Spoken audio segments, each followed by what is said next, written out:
అధికారంలో ఉంటే దోపిడీ, అధికారం లేకపోతే బ్లాక్మెయిలింగ్, ఇది కాకాని నైజం అన్న సోమిరెడ్డి.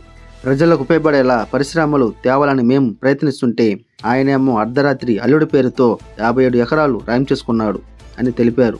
వెంకటాచల మండలం రామదాస్ కండ్రిగలో నూతనంగా ఏర్పాటు చేస్తున్న ఎంఎస్ఎంఈ పార్కు స్థలాన్ని పరిశీలించి శిలాఫలకం ప్రారంభంలో పాల్గొన్న సర్వేపల్లి శాసనసభ్యులు సోమిరెడ్డి చంద్రమోహన్ రెడ్డి. ఓకే, సుమారు నాగేంద్ర ఎంత ఉంటుంది వీళ్ళ దగ్గర? మినిమం 60-70 లక్షలు ఉంటుంది. ఆయన అల్లుడిని మిగతా ఇంకా ల్యాండ్ ఉంది, అయ్యా ఈ పరిశ్రమ పెడతా, ఇంతమంది ఉద్యోగాలు, ఇన్ని కోట్లు నేను పెట్టుబడి పెడతా, రమ్మను ల్యాండ్ ఇస్తాము, అలాంటి చేయిస్తాం. ఇక్కడ మిగతా ల్యాండ్ ఉంది చేయిస్తాం, లేదు బండేపల్లి చేయిస్తాం, కండేపల్లి చేయిస్తాం, రా. అటు కాకుండా 57 ఎకరాలు బినామీ కంపెనీ పేరుతో తీసుకోవాలా, అర్ధరాత్రి జీవో తేవాలా, తెల్లారి లోపల నీ అల్లుడి దాంట్లో చేరాలా, 15 లక్షలకి ఎకరా తీసుకోవాలా. ఇటువంటి పనులు తప్ప మంచి పనులు ఎప్పుడన్నా ఒక్కరోజు చేశాడా అని అడుగుతుండా. ఆయనకి అలవాటు లేదు. సో అందుకని ఇప్పుడు ఎంత ఉంటుందమ్మా రేట్, ఎంత ఫిక్స్ చేస్తారు? ఇంకా ఫైనల్ చేయలే అని చేసి డిసైడ్ చేస్తారు. 3 అడుగులు, దాంట్లో భార్య బిడ్డ అమ్మ నాయన బతుకుతున్నారు. కళ్ళు కనపడలే. ఈరోజు వాళ్ళు తీసుకున్నారు 93 లక్షలు, ఇప్పుడు ఖర్చు పెట్టేస్తున్నారు జమిని. అదానీ కంపెనీ 2 గ్రామాలు తీసుకున్నారు, ఆల్రెడీ 7.5 crores పనులు మొదలు పెట్టేసేసినారు. Krishnapatnam and Muthukur CSR fund కింద దత్తత తీసుకున్నారు. ఈరోజు సిఎల్ కంపెనీ 1000 లైట్లు ఇస్తున్నారు, 1,90 లక్షలతో హాస్పిటల్స్కి ఎక్విప్మెంట్ ఇచ్చారు, జనరేటర్స్ ఇచ్చారు, కంప్యూటర్స్ ఇచ్చారు. 1,90 లక్షలు. 14 వాటర్ ప్లాంట్లు పెట్టారు, 1,33 లక్షలు లెక్కన 4 కోట్ల చెల్లి ఖర్చు పెట్టేశారు. అయ్యా స్వామి, నేను నిన్న కూడా మల్లికార్జునపురంలో ఓపెన్ చేశాం. మనం ఈరోజు చేస్తాం మెయింటెనెన్స్. పంచాయతీ ఏం చేస్తుంది? అంత పెద్ద యూనిట్ 3 లక్షలు 4 లక్షలకి చేస్తున్నారు వాటర్ ప్లాంట్లు. వాళ్ళు ఏదో వాళ్ళ కంపెనీ నామ్స్ అన్నారు, ఇప్పుడు నేను ఒప్పించా 7 లక్షలతో చేస్తున్నారు. కంఫర్టబుల్, గంటకి 2000 లీటర్లు వస్తాయి. 7 లక్షలతో 43 ప్లాంట్. వాళ్ళు 6,000 రూపాయలు కేంద్ర ప్రభుత్వం ఇస్తాయి ఒక రైతుకి, మేము ఇప్పించినట్టు ఎమ్మెల్యే. దానికి 7,500 కలిపాడు జగన్మోహన్ రెడ్డి. 14,500 13,500 ఈయన ఇప్పించాడా? ఇప్పుడు మా చంద్రబాబు నాయుడు గారు దాన్ని 20,000 చేశాడు.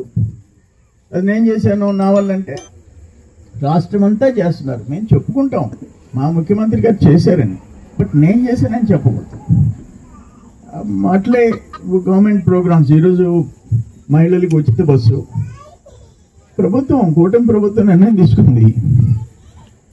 ఇవన్నీ gas connection, gas free gas కానీ, ఉచిత బస్సు కానీ, ఇప్పుడు తల్లికి వందనం ఆయన ఒక బిడ్డకి ఇచ్చాడు, బోధనకి ఇచ్చాడా?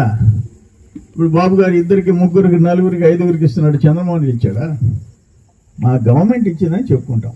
కానీ మన ప్రయత్నం, నేను ఎమ్మెల్యేగా ఎలక్ట్ కాగానే 3,000 కుటుంబాలు ఎతికి గిరిజన కుటుంబాలు, అంటే ఆధారం ఉంటేనే మనం భారతదేశంలో బతుకుతున్నామనే ఆధార్ కార్డు ఉంటే నేను ఇండియన్ని, నా అడ్రస్ ఇది, నేను భారతీయుడిని.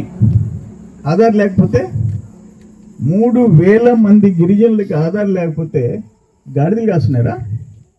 ఏం చేస్తున్నారు? ఈరోజు డ్రైవ్ పెట్టి ఇప్పించాం, ఆ కాలనీలన్నీ అడాప్ట్ చేయించాం. ఒక బ్రహ్మదేవం కట్ట మీద 3 అడుగులు ఉన్న యాక్చువల్గా ముఖ్యమంత్రి గారు ఈ ఎంఎస్ఎంఈ పార్క్స్ రాష్ట్ర వ్యాప్తంగా శంకుస్థాపన చేశాడు.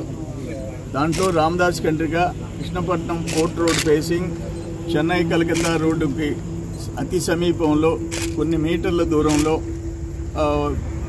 ఫస్ట్ 57 ఎకరాల్లో 20 ఎకరాలు ఫస్ట్ ఫేజ్ లేఅవుట్కి టెండర్స్ పిలిచేస్తున్నారు. ఆ పలక మొన్న కలెక్టరేట్లో ఓపెన్ చేసింది, ఇక్కడ ఎరెక్ట్ చేశాం. ఈ కార్యక్రమానికి మనందరూ వచ్చారు.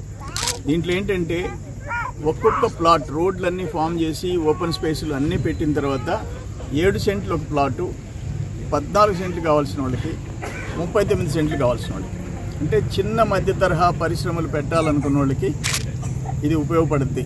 ఎందుకంటే పోర్టు కానీ ఇతర పరిశ్రమలన్నిటికీ దగ్గర, ఇటు మద్రాసు దగ్గర, ఇటు దగ్గర ఎయిర్పోర్ట్ వస్తుంది. కృష్ణపట్నం పోర్టు దగ్గరలో ఉంది. పోర్ట్లు, ఎయిర్పోర్ట్లు అన్నిటికీ అనువైన ప్రాంతం రామదాస్ కంట్రీగా.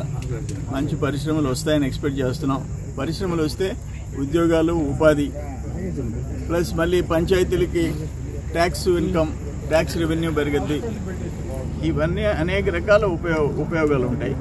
సో ఇక్కడ ఈ పార్క్ రావడం, ఎంఎస్ఎంఈ పార్క్ రావడం చాలా సంతోషం అని చెప్పేసి తెలియజేస్తుందా. ఇటువంటివి చేయాల్సిన పాత ఆయన మాజీ మంత్రి, ఎమ్మెల్యే ఈ 57 ఎకరాలు ఎట్టు కొట్టేస్తాం అల్లుడికి. రేపు ఎలక్షన్ కమిషన్ 2024 పార్లమెంట్ ఎన్నికలు ప్రకటిస్తుంది. కొన్ని రాష్ట్రాల అసెంబ్లీలు ఇంక్లూడింగ్ ఆంధ్రప్రదేశ్. రేపు ప్రకటన అని చెప్పి ఈరోజు వచ్చింది. ఈరోజు అర్ధరాత్రి జీవో వచ్చింది. మా బ్రో ఎంత కష్టపడ్డాడు అల్లుడి కోసం. ఒక బినామీ కంపెనీ పేరుతో 57 ఎకరాలు అలాట్ అయిపోయింది. ఎకరా 15 లక్షలు కూడా అర్ధరాత్రి వేకు లోపల అల్లుడు దాంట్లో ఎంటర్ అయిపోయినాడు. అప్పుడు దాకా అల్లుడికి సంబంధం లే ఆ కంపెనీతో.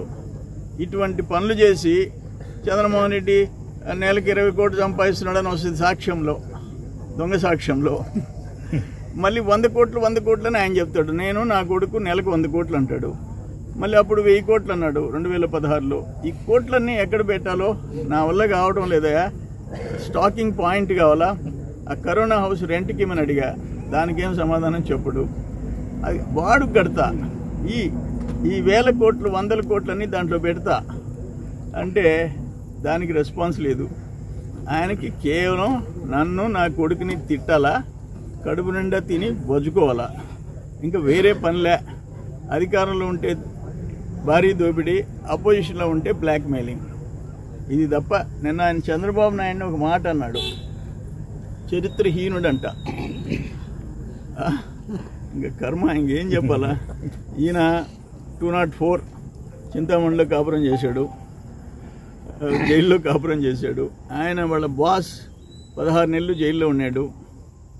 43,000 కోట్లు. ఇప్పుడు మళ్ళీ కోర్టు ఇచ్చేసింది, నువ్వే రావాల్సిందే, ఫిజికల్గా వాయిదాలకు అటెండ్ కావాలని. వాళ్ళ బాస్ రోజు పోయి నిలబడాలా.